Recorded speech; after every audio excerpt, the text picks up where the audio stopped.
ಗುರುಮೂರ್ತಿ ಅವರ ತೋಟಕ್ಕೆ ಬಂದಿದ್ದೇವೆ. ಇವರೆಂದರೆ ಸಿಲ್ವರ್ ಮರಗಳಿಗೆ ಕಾಳು ಮೆಣಸು, ಆಮೇಲೆ ಕೋಕಂ ಅಂದರೆ ಪುನರ್ಪುಳಿ, ಇದರ ಹಣ್ಣಿನ ಗಿಡಗಳು ದೊಡ್ಡ ತೋಟ ಮಾಡ್ತಾರೆ. ಇಲ್ಲಿ ಹೀಗೆ ತೋಟ ಮಾಡೋದು ಎಲ್ಲಿ ನಾನು ನೋಡಲಿಲ್ಲ. ಹಾಗೆ ನಾವು ಇವರ ತೋಟಕ್ಕೆ ಬಂದಿದ್ದೆ. ಸಾಧಕರಿಗೆ ಯೂಟ್ಯೂಬ್ ನಂತರ ನಾನು ನಿಮಗೆ ಸ್ವಾಗತವನ್ನು ಬಯಸುತ್ತೇನೆ. ನಿಮ್ಮ ತೋಟದಲ್ಲಿ ಮಿಶ್ರ ಹಣ್ಣುಗಳ ಒಂದು ಎಲ್ಲ ಸಂಗ್ರಹ ಮಾಡಿದ್ರಿ, ಅಂದ್ರೆ ಪುನರ್ಬುಲಿಯನ್ನು ನೀವು ಅಂದ್ರೆ ನಾಟಿ ಮಾಡಿದ್ದೀರಿ. ಇದು ಯಾವ ಇದಕ್ಕಾಗಿ ನೀವು ಮಾಡಿದ್ದು ಸರ್? ಅದರ ಹೇಗೆ ಇದು ಪುನರ್ಪುಳಿ ಅಥವಾ ಕೋಕಂ ಜ್ಯೂಸ್ ಇದು ತಯಾರಿಕೆಗೆ ಹೋಗುತ್ತೆ. ಇದು ಶಿರ್ಸಿ, ಸಿದ್ದಾಪುರ ಆ ಕಡೆ ಹೋಗಿ ಈ ಹಣ್ಣನ್ನ ಕೊಟ್ಟು ಬರ್ತೀವಿ, ಅಥವಾ ಅವರೇ ಬಂದು ತಗೊಂಡು ಹೋಗ್ತಾರೆ ಇಲ್ಲಿಂದ ಹಣ್ಣುಗಳನ್ನ. ಇದು ಒಣಗಿಸಿನೂ ಮಾರ್ಬೋದು ಅಥವಾ ಹಸಿ ಹಣ್ಣುಗಳನ್ನು ಮಾರ್ಬೋದು. ವರ್ಷಕ್ಕೆ 2 ಸಲ ಬರುತ್ತೆ ಬೆಳೆ. ಮಳೆಗಾಲದಲ್ಲಿ ಒಂದ್ಸಲಿ ಬರುತ್ತೆ, ಅಂದ್ರೆ ತುಂಬಾ ಮಳೆ ಬರ್ಬೇಕಾದ್ರೆ ಜೂನ್ ಜುಲೈ ತಿಂಗಳಲ್ಲಿ ಬರುತ್ತೆ. ಈಗ ಒಂದ್ಸಲಿ ಮುಂಚೆ ಒಂದ್ ಸ್ವಲ್ಪ ಬರ್ತಾ ಇರತ್ತೆ, ಅವಾಗ ಜಾಸ್ತಿ ಇರತ್ತೆ. ಮಧ್ಯ ಮಧ್ಯ ಶ್ರೀಗಂಧದ ಗಿಡಗಳು ನೆಟ್ಟಿದ್ದೇವೆ. ಶ್ರೀಗಂಧ ಉಂಟಾ? ಇದೆ, ಇಲ್ಲಿದೆ. ಇದು ಅಲ್ಲ, ಇದು ಸಹ ನೆಟ್ಟಿದ್ದೀರಿ. ಇದು ಸಿಲ್ವರ್ ಮರ ಉಂಟು. ಇದು ನೋಡಿ ಪುನರ್ವಿಲ್ದು ನೋಡಿ, ಒಂದು ಲೈನ್ ಮಾಡಿ ಬಾರಿ ಒಳ್ಳೇದಾಗಿ ನೆಟ್ಟಿದ್ದೀರಿ ಸರ್. ಎಷ್ಟು ಗಿಡ ನೆಟ್ಟಿದ್ದೀರಿ? ಹತ್ತತ್ರ 200-300 ಗಿಡ ಇರ್ಬೋದು. ಒಟ್ಟು 2 ಎಕರೆಯಲ್ಲಿ ನೆಟ್ಟಿದ್ದೀವಿ. 2 ಎಕರೆಯಲ್ಲಿ ನೆಟ್ಟಿದ್ದೀರಿ ಅಲ್ವಾ? ಖಂಡಿತ ಬಾರಿ ಒಳ್ಳೆ ಇದು ಖುಷಿ ಆಯ್ತು. ಯಾಕಂದ್ರೆ ನೋಡಿ, ಇದ್ರಲ್ಲಿ ಹಿಲ್ಡು ನೋಡಿ ತುಂಬಾ ಬಂದಿದೆ ನೋಡಿ. ನೀವು ಒಂದು ಇಲ್ಲಿ ಸಸಿ ಎಲ್ಲಿಂದ ನೀವು ಸಂಗ್ರಹ ಮಾಡಿದ್ದು? ಸಸಿ ನರ್ಸರಿಯಿಂದಾನೇ ತಂದಿದ್ದು. ಅಡಿಕೆ ನಮ್ದೆ. ನೋಡಿ ವೀಕ್ಷಕರೇ, ಅವರ ಒಂದು ಎಷ್ಟೊಂದು ಸುಂದರವಾದ ಸ್ವಚ್ಛವಾದ ನೋಡಿ. ಇದು ಇದು ಅಲ್ವಾ ಸರ್? ಶ್ರೀಗಂಧ ಅಲ್ವಾ? ಶ್ರೀಗಂಧ ನೋಡಿ. ಶ್ರೀಗಂಧ ಮರ ಸಹ 3-4 ವರ್ಷ, 3 ವರ್ಷ ಎಲ್ಲ ಆಯ್ತು ಅಂತ ಹೇಳ್ತಾರೆ. ಈ ಪುನರ್ಪುಲಿದು ಕಾಡೆ ಇಲ್ಲಿ ಊರಿದೆ ನೋಡಿ, ಇಷ್ಟೊಂದು ಚೆನ್ನಾಗಿದೆ ಅಂತ ಹೇಳಿದ್ರೆ ತೋಟಕ್ಕೆ ಬರುವಾಗ ಖುಷಿ ಆಗ್ತದೆ. ಇವರೊಂದು ವಿಶೇಷವಾದ ಒಂದು ವಿಭಿನ್ನ ರೀತಿಯ ಒಂದು ಕೃಷಿ, ಅದಕ್ಕೂ ಸಹ ಕಾಳು ಮೆಣಸು ಬಿಟ್ಟಿದ್ದಾರೆ ಅಲ್ವಾ ಎಡ್ವರ್ಡ್ರೆ? ನೋಡಿ ಇಲ್ಲಿ ಕಾಳು ಮೆಣಸು ಬಿಟ್ಟದ್ದು ನೋಡಿ, ಚೆನ್ನಾಗಿ ಬಂದಿದೆ ನೋಡಿ, ಕಾಳು ಮೆಣಸು ಬಿಟ್ಟಿದ್ದಾರೆ. ಶಿಕ್ಷಕರು ಇವರ ತಂದೆ ಎಲ್ಲಿ ಶಾಲೆಗೆ ಹೋಗ್ತಿದ್ರು? ಹೊಸನಗರ. ಈಗ ರಿಟೈರ್ಡ್ ಈಗ ನೋಡಿ. ಇದು ಟೋಟಲ್ ಇದು ಎಷ್ಟು ಇದುಂಟು? ಒಟ್ಟು 4 ಎಕರೆ. ಆ ಕಡೆ ಅಲ್ಲಷ್ಟಿಂದ ಈ ಕಡೆ ಮನೆಯವರಿಗೆ. ಅರ್ಧದಲ್ಲಿ ಅಡಕೆ ಗಿಡ, ಇನ್ನರ್ಧ ಕೋಕಮ್ಮು ಸಿಲ್ವರ್ ಗಿಡ. ಕೋಕಮ್ಮು ಸಿಲ್ವರ್ ಗಿಡಕ್ಕೆ ಮೆಣಸಿನ ಬಳ್ಳಿ ಹಾಕಿದ್ದೀವಿ. ಕರಿಮೆಣಸು ಬಳ್ಳಿ ಹಾಕಿದ್ದೀರಿ. ಅದು ಇದು ಎಲ್ಲ ಕಟಿಂಗ್ ಮಾಡಿದ್ದೀರಿ ಗೆಲ್ಲು? ಹೌದು. ಯಾಕಂತ ಹೇಳಿದ್ರೆ ಅದು ಎಲ್ಲ ನಿಮ್ಗೆ ಹೋಗುವಾಗೆಲ್ಲ ಆಗತ್ತೆ. ಆಮೇಲೆ ಈಗ ಬಳ್ಳಿ ಹಚ್ಚಕ್ಕೂ ಚೆನ್ನಾಗತ್ತೆ, ಮೆಣಸಿನ ಬಳ್ಳಿ ಹಚ್ಚಕ್ಕೆ. ಅದೇ ನೋಡಿ, ಸಾಧಾರಣ ತುಂಬಾ ಉಂಟಲ್ವಾ ಕರಿಮೆಣಸಿದ್ದು? ಹೌದು. ಕರಿಮುಂಡ ನೋಡಿ, ಪ್ರತಿ ಒಂದು ಮರದಲ್ಲಿ ಎಷ್ಟು ಒಂದು ಹಿಲ್ಡ್ ಬಂದಿದೆ ನೋಡಿ. ಸರಿ, ನಿಮ್ಗೆ ಎಷ್ಟು ಇದು ಆಗ್ತದೆ ಇದರಲ್ಲಿ ಪುನರ್ಬಲಿ? ಎಷ್ಟು ಇದಾಗತ್ತೆ ಕ್ವಿಂಟಲ್ ಅಂತಾನ? ಒಂದು ಅದೇ ಹಸಿ ಹಣ್ಣೆ ಮಾರಿದಾಗ ಒಂದು 10-15 ಕ್ವಿಂಟಲ್ ಆಗತ್ತೆ ಒಂದು ವರ್ಷಕ್ಕೆ ಅಲ್ವಾ?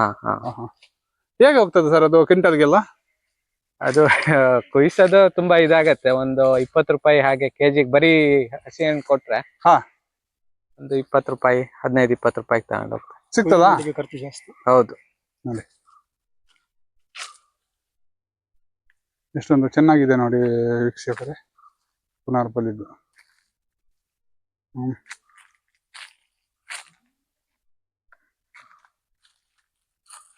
ನೋಡಿ ಒಳಗಿನ ಪಲ್ಪ್ ಎಷ್ಟು ಚೆನ್ನಾಗಿದೆ ನೋಡಿ, ತುಂಬಾ ರೆಡ್ ಇದೆ. ಯಾಕಂದ್ರೆ ಇದೆಲ್ಲ ಜ್ಯೂಸಿಗೆ ತಿನ್ಲಿಕ್ಕೆ ತುಂಬಾ ಹೆಲ್ತಿ ಅಲ್ವಾ ಸರ್? ಹೌದು. ನೋಡಿ ಈ ತರ ಕೆಂಪಿದೆ ಸರ್. ಅಲ್ಲ, ಅಲ್ಲಿ ತುಂಬಾ ಈಲ್ಡ್ ಉಂಟು, ಅದನ್ನು ತೆಗೀರಿ. ಕಾಯಿ ತುಂಬಾ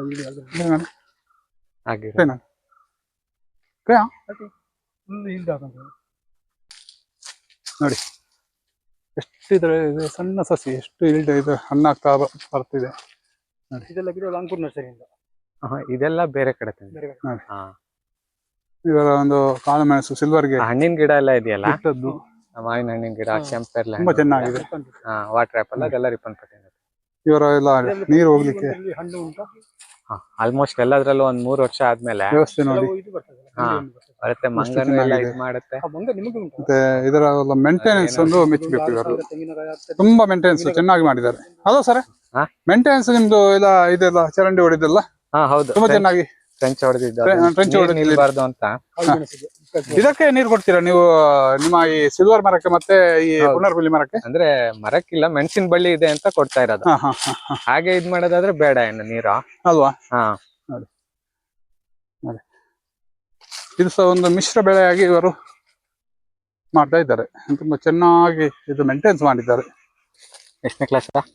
ಅದರ ಜೊತೆಯಲ್ಲಿ ಶ್ರೀಗಂಧ. ಆಫ್ ಮಾಡ್ಬೇಕಾ? ಬನ್ನಿ ನೋಡಿ, ಇದರಲ್ಲಿ ಒಂದು ಎಷ್ಟು ಹಣ್ಣಾದದ್ದು ತುಂಬಾ ಇದೆ ನೋಡಿ ವೀಕ್ಷಕರೇ. ನೋಡಿ ಎಷ್ಟು ಇದೆ ನೋಡಿ. ಒಳ್ಳೆ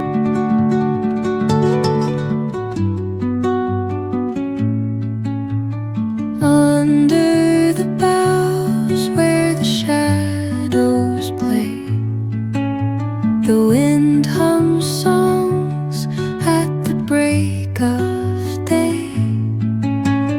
Whispering pines, secrets untold, carrying tales only the forest holds. Moonlight.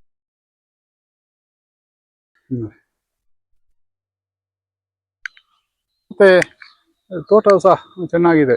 ಎಲ್ಲ ಬಸ್ಸಿ ಕಲ್ಲು ಎಲ್ಲ ಹೊಡೆದು ನೀರು ನಿಲ್ಲಲಾಗೆ ಎಲ್ಲ ವ್ಯವಸ್ಥೆ ಮಾಡಿದ್ದಾರೆ. ಎಷ್ಟು ಇದೆ ಸರ್ ಇದರಲ್ಲಿ? 2 ಎಕರೆ ಅಲ್ಲ ಅಲ್ಲ, ಅಡಿಕೆ ಮರ ಎಷ್ಟು ಉಂಟು ಟೋಟಲ್. ಒಂದು 300 ಗಿಡ ಇರ್ಬೋದು. ಎಷ್ಟು? 300. 300 ಇದೆ ಅಲ್ವಾ? ಹ್ಮ್. 1 ಎಕರೆಯಲ್ಲಿ ಇದೆ ಅಲ್ಲ? ಒಂದು ಹತ್ತತ್ರ 2 ಎಕರೆ ಇದೆ. ಹಾ. 2 ಎಕರೆಯಲ್ಲಿ ಅದೇ ಆ ಕಡೆ ಸ್ವಲ್ಪ ಭಾಗ ಅದೇ ಪುನರ್ಪುಳಿ ಕೋಕಮ್, ಈಚೆದು ಅಡಿಕೆ. ಒಂದು ಒಳ್ಳೆಯ ಒಂದು ಇದರಲ್ಲಿ ಸಹ ಇವರು ಇದನ್ನು ನೆಟ್ಟಿದ್ದಾರೆ. ಯಾವುದು? ಗಂಧ, ಶ್ರೀಗಂಧ. ನೋಡಿ, ಶ್ರೀಗಂಧದ ಮರ ಸಹ ಚೆನ್ನಾಗಿ ಬಂದಿದೆ. ಎಷ್ಟು ಚೆನ್ನಾಗಿ ಇದಾಗಿ ಹೆಲ್ತ್ ಆಗಿದೆ ನೋಡಿ. ಎಲ್ಲ ಮಿಶ್ರ ಬೆಳೆಯಾಗಿ ಮಾಡಿದ್ದಾರೆ. ಈಗ ಅವರು ಎಲ್ಲಿದ್ದಾರೆ ಸರ್? ಅವರು ಅದೇ ಇದ್ರ ಬೈಂದೂರಿಗೆ ಹೋಗಿದ್ದಾರೆ ಬೈಂದೂರಿಗ? ನೋಡಿ, ಇವರ ಬಗ್ಗೆ ನೀವೇನು ಹೇಳ್ತೀರಿ ಯದುವರ್ರೆ? ಅಲ್ಲ, ನನಗೆ ಇದು ನೋಡುವಾಗ ಬಹಳ ಖುಷಿ ಆಯ್ತು. ಯಾಕೆಂದರೆ ಎಲ್ಲರೂ ವಾಣಿಜ್ಯ ಬೆಳೆಯಾಗಿ ಇವತ್ತು ಅಡಿಕೆಯನ್ನು ಮಾಡ್ತಾರೆ. ಇವರು ಅಡಿಕೆ ಒಂದು ನಿವೃತ್ತ ಶಿಕ್ಷಕರಾಗಿ ಇವರು ಇದನ್ನು ಒಂದು ಮಾಡಿದ್ರೆ ತುಂಬಾ ಗ್ರೇಟ್ ಅಂತ ಅನಿಸ್ತದೆ ನನಗೆ. ಯಾಕಂದ್ರೆ ನಾನೊಬ್ಬ ಚಿಕ್ಕ ರೈತ, ಪರಿಸರ ಪ್ರೇಮಿ, ಹೀಗೆಲ್ಲ ಇದ್ದೇನೆ. ಆದ್ರೆ ಇಲ್ಲಿ ಇವರು ಹಣ್ಣಿನ ಗಿಡಗಳು ಬೆಳೆದಿದ್ದಾರೆ. ಗಾಸಿನ ಕೋವ ಅಂದ್ರೆ ಪುನರ್ಪುಳಿ ಅಂತ ಹೇಳ್ತದೆ, ಅದರ ಒಟ್ಟಿಗೆ ಸಿಲ್ವರ್ ಹಾಕಿದ್ದಾರೆ. ಅದಕ್ಕೆ ಶ್ರೀಗಂಧ, ನಮ್ಮಲ್ಲಿ ಶ್ರೀಗಂಧ ಹಾಕಿದ್ದಾರೆ. ಮತ್ತೆ ಕಾಳು ಮೆಣಸು ಹಾಕಿದ್ದಾರೆ. ಕಾಳು ಮೆಣಸಿಗೆ ರೋಗ ಎಲ್ಲ ಬರದ ಹಾಗೆ, ನೀರು ನಿಲ್ಲದ ಹಾಗೆ ಟ್ರಂಚ್ ಕೊಟ್ಟಿದ್ದಾರೆ. ಬಹುಶಃ ಈ ಹಣ್ಣಿನ ಬೆಳೆ ಎಲ್ಲರಿಗೂ ಉಪಯೋಗ ಆಗ್ತದೆ. ಇಲ್ಲಿ ಬಂದು ಹಣ್ಣು ಎಲ್ಲ ಕ್ರಯಕ್ಕೆ ಕೊಂಡು ಹೋಗ್ತಾರೆ. ಇದರಿಂದ ಜ್ಯೂಸ್ ಅತ್ಯುತ್ತಮ ಬೆಲೆ ಇದೆ. ಈಗ ಬೇಸಿಗೆಯಲ್ಲಿ ಬಹಳ ಡಿಮಾಂಡ್ ಇದೆ ಜ್ಯೂಸಿಗೆ. ಹೆಲ್ತ್ಫುಲ್ ಅಲ್ವಾ? ಯಾಕಂದ್ರೆ ಹೆಲ್ತ್ಫುಲ್, ಒಂದು ಪಿತ್ತಕ್ಕೆ, ಬಿಪಿಗೆ, ಶುಗರಿಗೆಲ್ಲ ಆಗ್ತದೆ ಅಂತ ಹೇಳ್ತಾರೆ ಆಯುರ್ವೇದದಲ್ಲಿ. ಆಗ್ತದೆ. ಆನಂತರ ಅದರ ಬೀಜದಿಂದ ಉಂಟಲ್ಲ, ತುಪ್ಪ ತೆಗೆದು ಮಾತ್ರೆ ಮಾಡಿ ಕೊಲೆಸ್ಟ್ರಾಲ್ಗೆ ಯೂಸ್ ಮಾಡ್ತದೆ. ಬಹುಶಃ ಇವರಿಗೆ ಮಾಡಿದ ಕೆಲಸ ಅದ್ಭುತ. ಇವರಿಗೆ ಒಂದು ನಾನು ತುಂಬಾ ಸಂತೋಷದ ಇವರ ಬೆನ್ನು ತಟ್ಟಿದ್ದೇನೆ. ಇಂಥ ಸಾಧನೆ ಮಾಡೋದಕ್ಕೆ ಇವರಿಗೆ ನನ್ನ ಲೆಕ್ಕದಲ್ಲಿ ಪದ್ಮಶ್ರೀ ಪ್ರಶಸ್ತಿ ಕೊಡಬೇಕಂತ ನಾನೊಂದು ಆಶಿಸುತ್ತೇನೆ. ಯಾಕಂತ ಹೇಳಿದ್ರೆ ಒಂದು ವಿಭಿನ್ನ ರೀತಿಯಲ್ಲಿ ಇದರಲ್ಲಿ ಲಾಭ ಜಾಸ್ತಿ ಇಲ್ಲ. ಆದ್ರೆ ಇದು ಪುನರ್ಪುಲಿ ಈಗ ಎಲ್ಲ ನಶಿಸಿ ಹೋಗ್ತಾ ಇದೆ. ಗುಡ್ಡಗಳಲ್ಲಿ ನೋಡಿ, ಇವರು ಹಣ್ಣಿನ ಗಿಡಗಳು ಆಗ್ತದೆ. ಕಾಡಿಗೆ ಕಾಡು ಆಯ್ತು, ಹಣ್ಣಿಗೆ ಹಣ್ಣು ಆಯ್ತು, ತೋಟಕ್ಕೆ ತೋಟ ಆಯ್ತು. ಇಷ್ಟು ಚಂದವನ್ನು ಮಾಡಿದ್ದಾರೆ. ಅದು ಸಹ ಇವರದು ಇದು ನೋಡಿ, ಮೇಂಟೆನೆನ್ಸ್ ನೋಡಿ, ಲೈನ್ ನೋಡಿ, ಒಂದು ನೋಡುವಾಗಲೇ ಖುಷಿ ಆಗ್ತದಲ್ಲ. ಒಂದು ಎಷ್ಟು ಅಚ್ಚುಕಟ್ಟಾಗಿ ಮಾಡಿದ್ದಾರೆ ಅಂತ ಹೇಳಿದ್ರೆ ಇವರ ಒಂದು ಶ್ರಮಕ್ಕೆ ನಾವು ಸೆಲ್ಯೂಟ್ ಹೊಡಿಬೇಕು. ತುಂಬಾ ಖುಷಿ ಆಗ್ತದೆ. ಒಂದು ನಿಮಿಷ ಮಾತಾಡಿ. ನೋಡಿ, ನೀವೇನ್ ಮಾಡ್ತೀರಿ ಸರ್? ನಾನು ವರ್ಕ್ ಫ್ರಮ್ ಹೋಮ್ ಒಂದು ಆಫೀಸ್ ಕಂಪ್ನಿಲಿ ಕೆಲಸ ಮಾಡ್ತಾ ಇದ್ದೇನೆ. ನಮ್ ತಂದೆಯವರು ಇದನ್ನ ಪೂರ್ತಿ ಮೇಂಟೈನ್ ಮಾಡ್ತಾರೆ. ಅವ್ರಿಗೆ ನಾವು ಆದಷ್ಟು ನಮ್ ಕೈಲಾದಷ್ಟು ಸಪೋರ್ಟ್ ಮಾಡ್ತೀವಿ. ಅದೇ ಎಲ್ಲಾ ರೀತಿ ಇದು ಮಾಡಿದ್ದಾರೆ. ಆದ್ರೆ ಅದೇ ಇದಕ್ಕೆ ಆದಂತ ಸ್ವಲ್ಪ ತೊಂದರೆಗಳು, ಲೇಬರ್ ಪ್ರಾಬ್ಲಮ್ ಅದೆಲ್ಲರಿಗೂ ಇದೆ.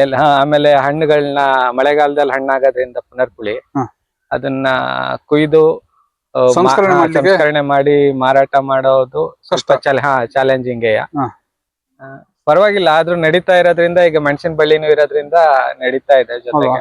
ಅದು ಏನೇ ಆಗ್ಲಿ, ಅದು ಒಂದು ವಿಭಿನ್ನ ರೀತಿಯ ಒಂದು ಕೃಷಿಯನ್ನು ಮಾಡಿದಿರಿ. ಯಾಕಂತ ಹೇಳಿದ್ರೆ ಇದಕ್ಕೆ ಒಂದಲ್ಲ ಒಂದು ದಿವಸ ಇದಕ್ಕೆ ಒಂದು ಬೇಡಿಕೆ ಬಂದೇ ಬರ್ತದೆ. ಯಾಕಂದ್ರೆ ವ್ಯಾಲ್ಯೂಬಲ್ ಫ್ರೂಟ್ ಇದ್ದು ಈಗ ಎಲ್ಲ ನಶಿಸಿ ಹೋಗಿದೆ. ಯಾಕಂದ್ರೆ ಕಾಡು ಕಡಿದು ಎಲ್ಲ ತೋಟ ಅಡಿಕೆ ಮರ ಎಲ್ಲ ಹಾಕಿ ಇಂಥದ್ದು ನೀವು ಮಾಡಿದ್ರಿ ಅಂತ ಹೇಳಿದ್ರೆ ಫಸ್ಟ್ ಟೈಮ್ ನಾವು ನೋಡುದು. ನಾವು ತುಂಬಾ ಒಂದು ವಿಡಿಯೋ ಮಾಡಿದ್ದೇವೆ, ತುಂಬಾ ಕಡೆ ಹೋಗಿದ್ದೇವೆ ಅಲ್ವಾ? ನಾನು ಇಲ್ಲಿ ಕೊಂಕಣಿ ಯೂನಿವರ್ಸಿಟಿಯಲ್ಲಿ ಮಹಾರಾಷ್ಟ್ರದಲ್ಲಿ ನೋಡಿದ್ದೇನೆ. ಇದರದ್ದೇ ತೋಟ ಮಾಡ್ತಾರೆ ಪುನರ್ಬಿದ್ದು. ನಮ್ಮ ಅಡಿಕೆ ತೋಟಕ್ಕಿಂತ ಚೆನ್ನಾಗಿದೆ. ಅವ್ರು ಹೇಳಿದ್ರಂತ ಇದು ಸಿಪ್ಪೆಯನ್ನು ಒಣಗಿಸಿ ಹುಡಿ ಮಾಡಿ ಯುರೋಪ್ ದೇಶಕ್ಕೆ ಕಳಿಸ್ತಾರೆ ಅಂತ. ಅದು ಮೆಡಿಸಿನ್ ವ್ಯಾಲ್ಯೂ ಇದೆ ಅದಕ್ಕೆ. ಹಾಗೆ ಅಷ್ಟು ಅವರು ಅದರಲ್ಲಿ ಪರಿಣಿತಿ ಹೊಂದಿದ್ದಾರೆ.